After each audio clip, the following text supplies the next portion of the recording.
Buenas noches, vamos a presentar la línea del tiempo de la evolución. Como introducción vamos a dar bueno, primero vamos a decir que está integrado el equipo por Paola, Brandon, que ahí se encuentra, Axel y Jesús Daniel.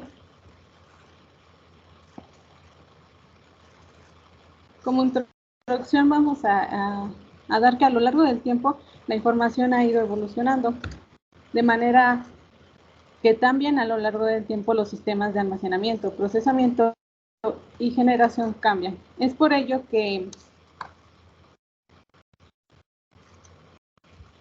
daremos un repaso en el tiempo para poder saber cómo está todo cambiado y de forma continua e innovadora.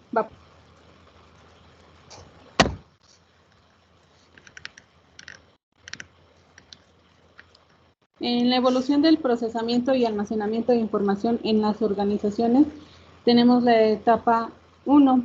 En la etapa 1 es muy elemental a través del análisis del sistema de información de tipo organizar y mejorar los datos o documentos que se generan en la administración empresarial, ya que en ese tiempo pocas empresas, solamente las más innovadoras, cuyos mayores recursos eran más grandes, utilizaban el equipo informático y los otros no, y eran de elevado precio en esos momentos.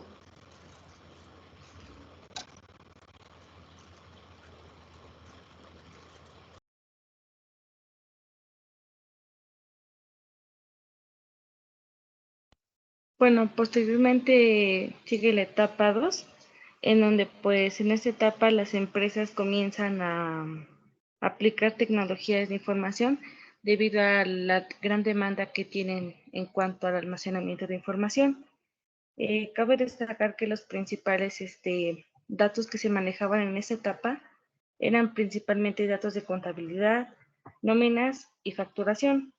Bueno, posteriormente en esta etapa se comienzan a implementar lo que son los primeros centros de proceso de datos, los cuales se definen como unidades especializadas de cálculo, las cuales permitieron automatizar los procesos de transformación informativa, involucrando las principales actividades de administración.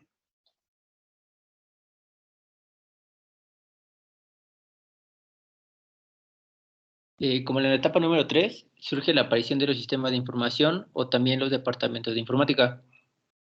Esto para la gestión de información debido al crecimiento de las empresas en los años 60 y 70, para así lograr tener un adecuado control y coordinación dentro de las mismas y sus procesos. Luego de ello llegamos a la etapa 4 y textualmente, a medida que el entorno y el sistema técnico van adquiriendo mayor complejidad, las organizaciones van adoptando una estrategia cada vez más activa y comprometida con el uso de la información. Evidentemente, a lo largo del tiempo y en un principio teníamos en cuenta que la información siempre era física y estaba ligada a cambios todo el tiempo, algo que hacía muy difícil que la digitalización de esta fuera fácil. Sin embargo, con el paso del tiempo y el desarrollo de nuevas tecnologías, al igual que nuevo software, fue como se fueron dando estos cambios dentro de la información. Pasamos prácticamente de tener toda nuestra información, como lo mencionaba, en físico y apartada en un rincón, a utilizar sistemas gestores, que son los que ya nos ayudan hoy en día a llevar un mayor control dentro de las organizaciones, sobre todo en cuanto a la información de carácter externo, la importancia que tiene de la misma para desenvolverlo y un futuro en toda actividad. Después de todo, la información que estamos manejando hoy en día se tiene que llevar por un proceso dentro de los sistemas de información que es el típico que todos conocemos, tal cual las entradas, los procesos y las salidas. Es por esto que en la etapa 4 se puede decir que es una de las evoluciones más marcadas dentro de la evolución y los procesos que se llevan.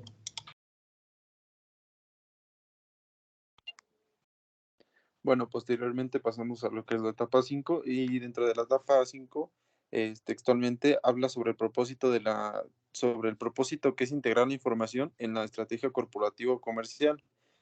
que utilicen nuevas tecnologías de la información para diseñar, fabricar y vender productos o servicios, ya sean tradicionales o en su caso existentes, nuevas formas de conectarse con los clientes y nuevas maneras de competir y crecer. Agregando aquí un poquito más y sobre lo que trata de decir, es que se ve realmente un desafío que es no utilizar la tecnología de la información para satisfacer este, con eficacia las necesidades de procesamiento de la información, sino obtener una ventaja competitiva mediante el uso apropiado de la tecnología de la información.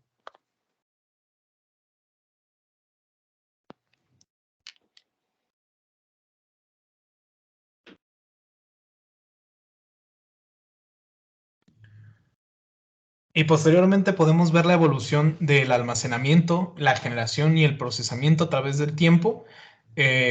Como lo podemos ver y desde un principio, como lo sabemos todos, existió el famoso Analytic Engine o el análisis más físico, por así decirlo, pues en 1837, un poco más de 100 años después, el científico británico Charles Bandon desarrolló el Analytic Engine, que era básicamente una calculadora primitiva con partes móviles gigantescas en donde se utilizaban tarjetas perforadas para instrucciones y respuestas.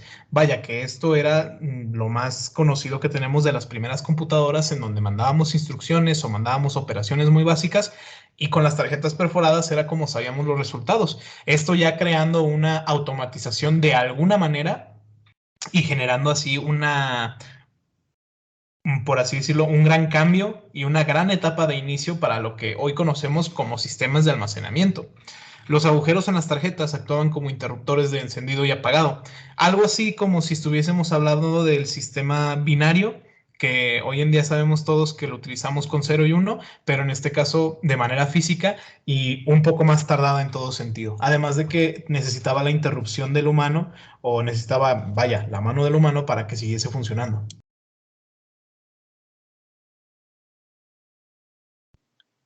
En el año 1932, los tambores magnéticos fueron la primera encarnación de los dispositivos de almacenamiento magnético. Gustav Tauschek fue un inventor austriaco que desarrolló el tambor magnético. Los tambores magnéticos son capaces de recoger datos a mayores velocidades que una cinta o una unidad de disco.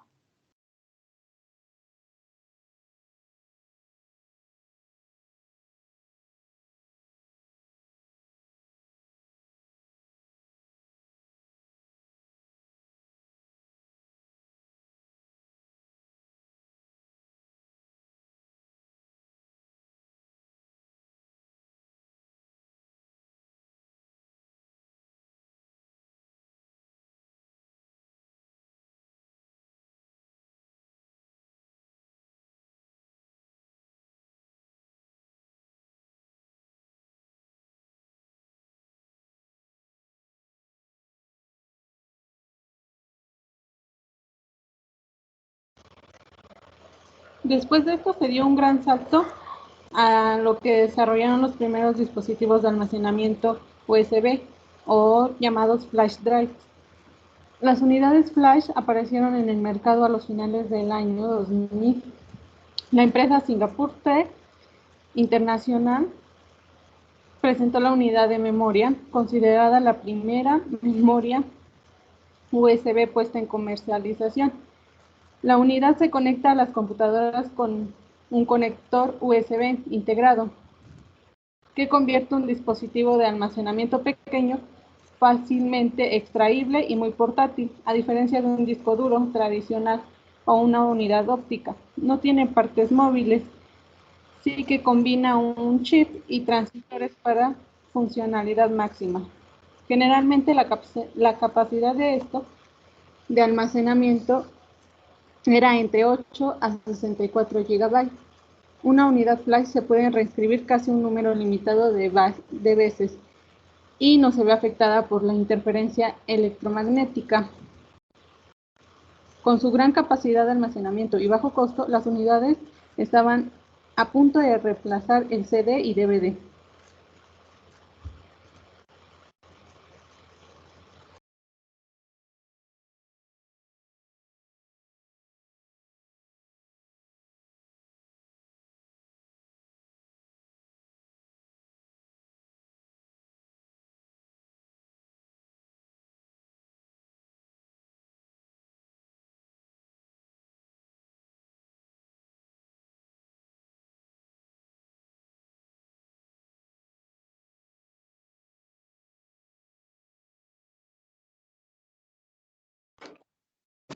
Retomando un poco sobre lo que fue en 1948, el profesor habla de que el profesor Frederick Williams y sus colegas desarrollaron un dispositivo de almacenamiento llamado memoria de acceso aleatorio, o mejor conocida como la memoria RAM.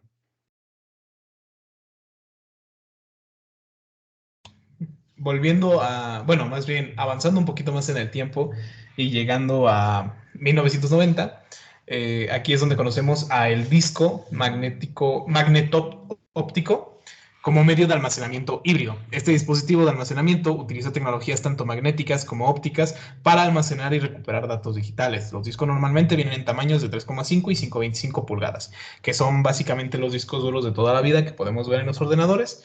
Este tipo de disco duro, evidentemente, como lo mencionan, tiene la ventaja de que está siendo quemado el pequeño disco de dentro a láser, a cómo se utiliza, y aparte también utiliza el sistema magnético, por lo cual de alguna manera tienden a tener una que otra falla mecánica, literalmente, y que en ocasiones su ventaja más grande tal vez puede ser que la recuperación tiende a ser un poco más sencilla hasta cierto punto en caso de que el dispositivo sea dañado, pero marca un gran paso, dando así entrada a lo que ya mencionaron anteriormente, que son las famosas memorias Thumb Drive y los discos duros de estado físico. Posteriormente sigue el almacenamiento de datos en la nube, que, bueno, este tipo de almacenamiento, el término se acuñó en 1997 por Raman Chelapa y ya se comenzó a implementar en el año 2006 y 2008. Bueno, pues esta tecnología ofrece pues una cantidad infinita de almacenamiento, lo que permite a las organizaciones contar con grandes cantidades de información. Y bueno, este tipo de servicios es brindado por, por empresas terceras, y ese tipo de servicio garantiza la seguridad y la confidencialidad de la información.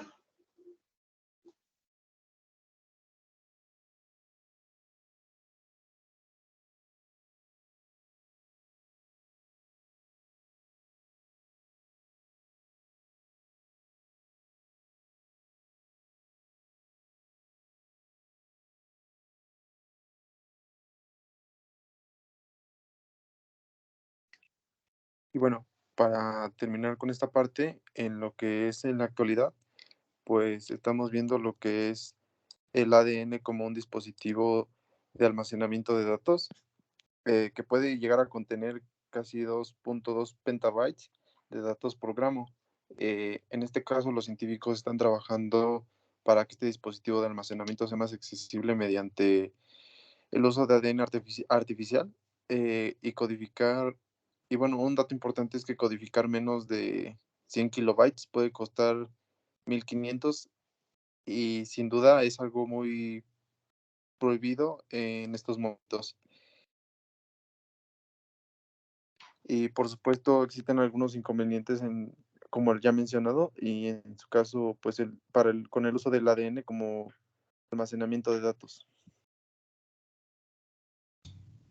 Este último tiende a ser un poco polémico debido a, en muchas ocasiones, malinterpretar el sentido del cómo se utiliza en todo caso ahora al humano como un sistema de almacenamiento, sabiendo que muchísimos, inclusive fluidos o sistemas que están dentro de nuestro cuerpo pueden guardar información, logrando así un tema de debate bastante interesante. Sin embargo, dejando claro que pasamos de un punto en el que era tan físico en nuestro modo de almacenamiento en hojas hasta el punto más allá de lo digital, siendo este bastante importante, ¿no?, en la evolución.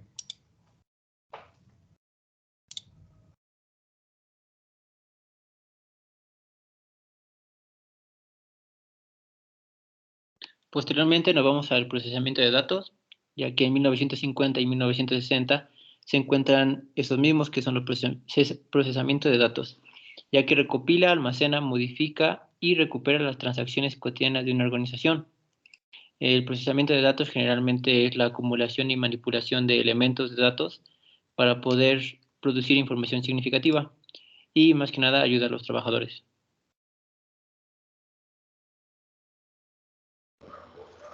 retomando esto, vienen los años 1960 a 1970, que es donde el sistema de información evoluciona y pasa a ser un TPS, que es un sistema de procesamiento de transacciones,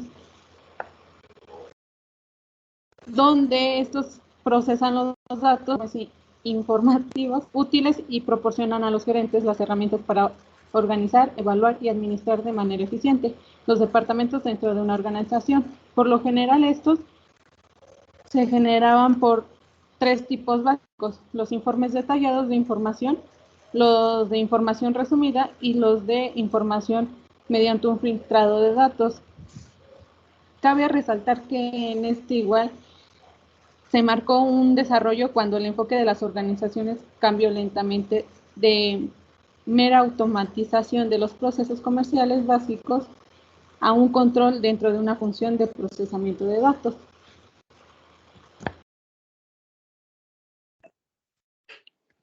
Y para continuar, ya para 1970 a 1980 se está viendo lo que es el apoyo a la toma de decisiones, y este es el soporte ad hoc interactivo para el proceso de toma de decisiones, ayuda de gerente senior.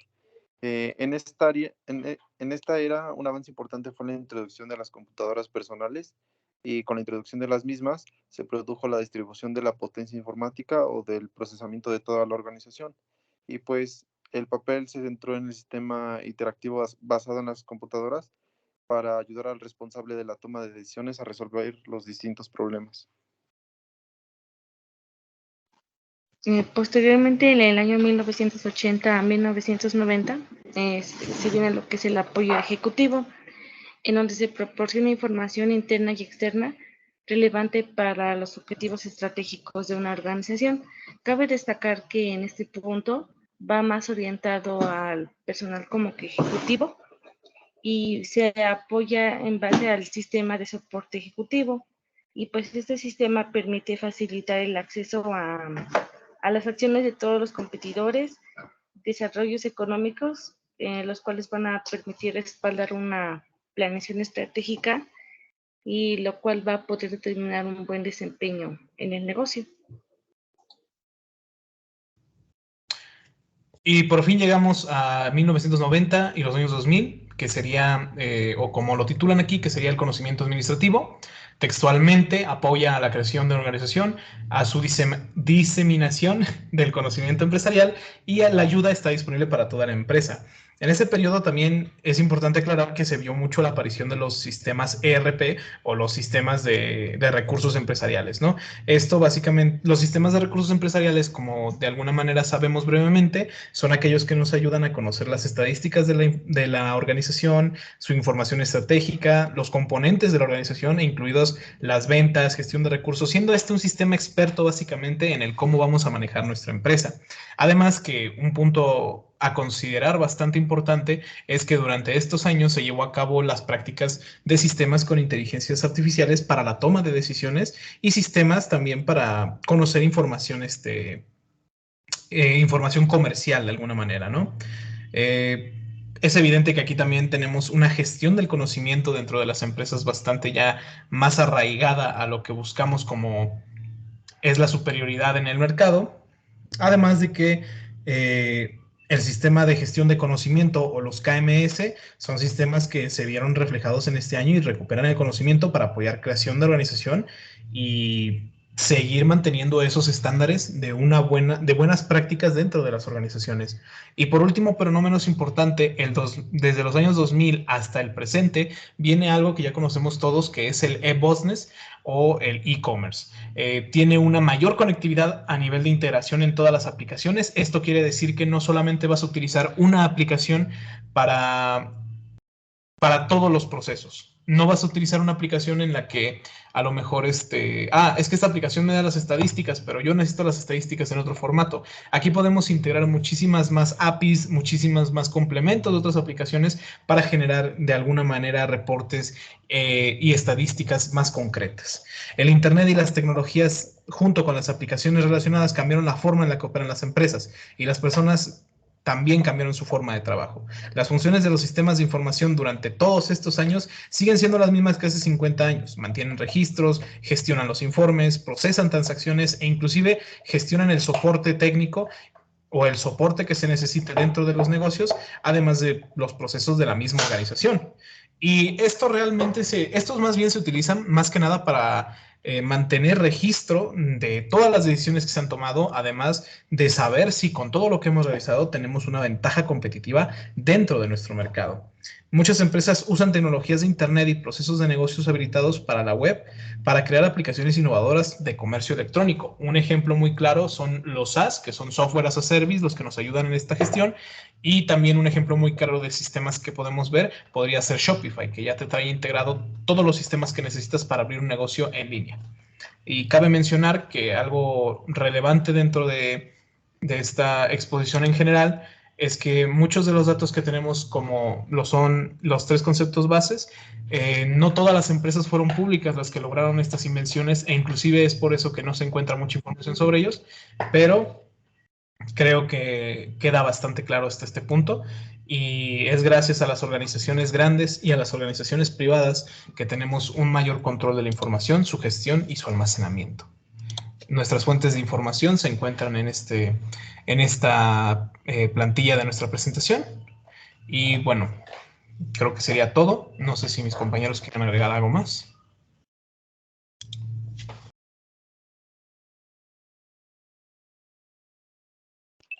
Pues... Todo bien.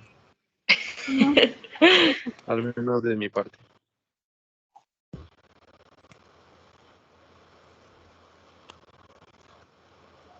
De mi parte Bueno, igual. pues,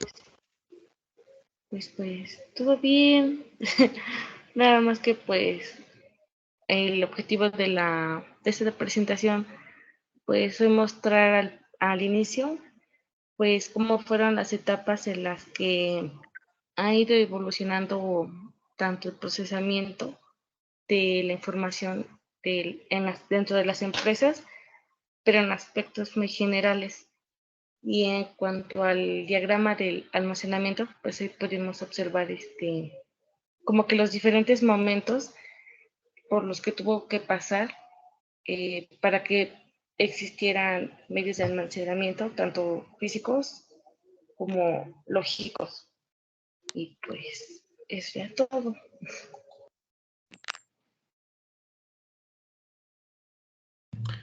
Pues en ese caso creo que nos despedimos. Esperamos haber llenado las dudas que existen y también habernos enriquecido a nosotros mismos.